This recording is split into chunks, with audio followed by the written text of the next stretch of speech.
নমস্কার বন্ধুরা, কেমন আছেন? আশা করি অনেক অনেক ভালো আছেন। মহুলা গ্রামে সরস্বতী পুজো প্রস্তুতির আমি 3টে পর্ব দেখাচ্ছি। প্রথম পর্বে দেখিয়েছি অরূপ ঘোষের কারখানা, তারপরে দেখিয়েছি তোমাদের বাঁকড়ায় দাসের কারখানা, এবার দেখাতে এসেছি পলাশ ঘোষের কারখানা। মহুলা গ্রাম কিন্তু মিনি কুমারটুলি, প্রচুর গ্রামে, প্রচুর বড় গ্রাম, এবং প্রত্যেকটা গ্রামের ঘরে ঘরে মাতৃ প্রতিমা তৈরি হয়। তবে সব ঘরগুলো আমি তোমাদের ঘুরে দেখালাম না। তোমরা যারা রেডিমেড ঠাকুর কিনতে চাইছো, মহুলা গ্রামে চলে আসতে পারো। মহুলা গ্রামে ডেস্টিনেশন বহরমপুর থেকে বেলডাঙ্গা যাওয়ার দিকে যে ভাবটা বলে স্টেশন পড়বে, সেই ভাবটা স্টেশন থেকে নেমেই তোমাদের দেখতে হবে মহুলা গ্রামে।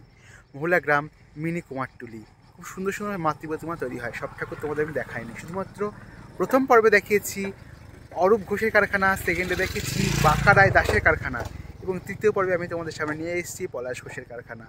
বেলডাঙ্গার বুড়ো বাবাকে যে তৈরি করে পলাশ ঘোষ, তার কারখানায় মাতৃ প্রতিমা খুব সুন্দর সুন্দর আছে। তাহলে চলো শুরু করা যাক আজকের ভিডিও। আজকে ভিডিও ভালো লাগলে করতে হবে লাইক, শেয়ার, কমেন্ট এবং সাবস্ক্রাইব। শুরু করা যাক আজকের ভিডিও।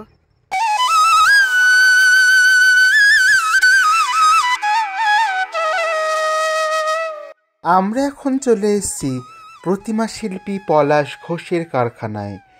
দেখে নিতে মা সরস্বতী পুজোর জন্যে কতটাভাবে প্রস্তুত পলাশ ঘোষের কারখানা। প্রথমেই দেখতে পাচ্ছি একটা অনবদ্য মা সরস্বতীর প্রতিমা। ঠাকুরটা যাবে বহরমপুর রুটি মহলে। বহরমপুর পুজো পরিক্রমার মধ্যে তোমরা এই ঠাকুরটার সম্পূর্ণ লুক দেখতে পাবা। দেখতে পাচ্ছ চতুর্ভুজা মা মহা সরস্বতী, খুব সুন্দর লাগছে এই ঠাকুরটা।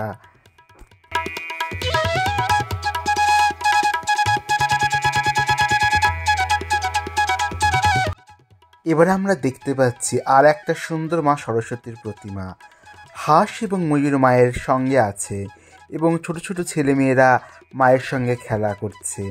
আমাদের প্রত্যেকের বাল্যকালে হাতে খড়ি হয়েছে মা সরস্বতীর পুজোর দিন, সেটাই এখানে দেখানো হচ্ছে। ছোট ছোট বালকরা মা সরস্বতীর পায়ে পুজো অর্পণ করছে।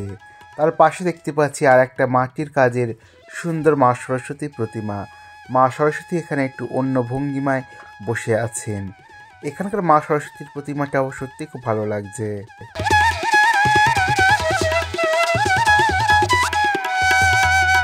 প্রতিমা শিল্পী পলাশ ঘোষের সঙ্গে যারা কন্ট্যাক্ট করতে চাইছো, তার আমি ফোন নাম্বার নিচে ডেসক্রিপশন বক্সে দিয়ে রেখেছি। তোমরা কিন্তু কথা বলে নিতে পারো প্রতিমা শিল্পীর সঙ্গে। দেখতে পাচ্ছ কত নিত্য নতুন ভঙ্গির মা সরস্বতীর প্রতিমা তিনি রেখেছেন। তার সঙ্গে বাড়িতে বা প্রাইভেটে পুজো করার জন্য ছোট ঠাকুরও তিনি রেখেছেন। দেখতে পাচ্ছি একটা অন্য ভঙ্গির সুন্দর মা সরস্বতী প্রতিমা। মা এখানে পরনে যে শাড়িটি পরে আছেন সেটা অনেকটা অবাঙালি স্টাইলের। এখানকার মাতৃ প্রতিমা খুব সুন্দর লাগছে। মাটির কাজে মা প্রতিমাগুলি খুবই অনন্যতা উপলব্ধি হচ্ছে। দেখো এখানে আবার দুর্গা ঠাকুরের মতো টানা চোখের ডাকের সাজে পরিপূর্ণ চতুর্ভুজা মা মহা সরস্বতী আমরা দেখতে পাচ্ছি।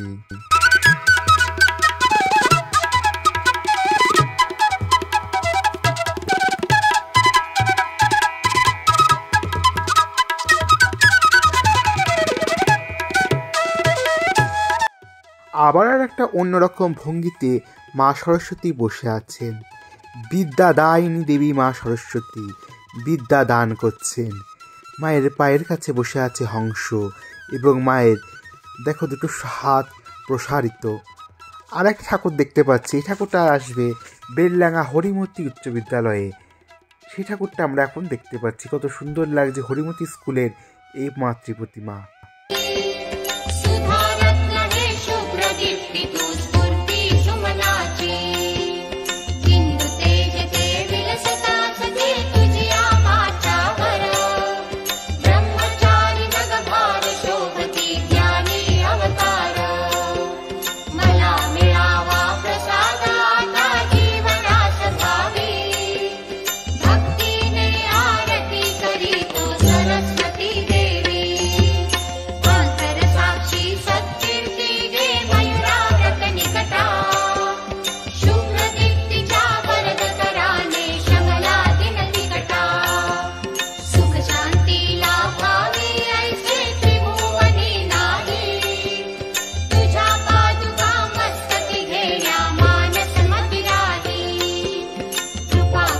তোমাদের সামনে ঘুরে দেখালাম প্রতিমা শিল্পী পলাশ ঘোষের কারখানা। কত সুন্দর সুন্দর নিত্য নতুন মাতৃ প্রতিমা সেজে উঠছে পলাশদার কারখানা। সরস্বতী পুজো যেহেতু আর সময় বেশি নাই, তাই রঙের কাজ শুরু করবে। পালিশের কাজ হয়ে গেছে অলরেডি, রঙের কাজ শেষের পরে মাতৃ প্রতিমা ধীরে ধীরে সেজে উঠবে। দেখে নিলাম সেই প্রস্তুতি পর্ব। কেমন লাগলো যে ভিডিও অবশ্যই কমেন্ট করে জানিও। আজকে ভিডিও ভালো লাগলে লাইক, কমেন্ট, শেয়ার এবং সাবস্ক্রাইব করতে ভুলো না। দেখা হচ্ছে খুব তাড়াতাড়ি অন্য কোনো পর্বে, অন্য কোথাও, অন্য কোনো দিন, অন্য কোনোখানে। ভালো থাকবো ততদিনের জন্যে। আর সরস্বতী পুজোতে কার কে প্ল্যান আছে সেটাও জানিও, কার কার বাড়িতে পুজো হচ্ছে সেটাও কিন্তু জানাতে ভুলো না। দেখা হচ্ছে খুব তাড়াতাড়ি। ধন্যবাদ ভিডিও শেষ পর্যন্ত সঙ্গে থাকার জন্যে। নমস্কার।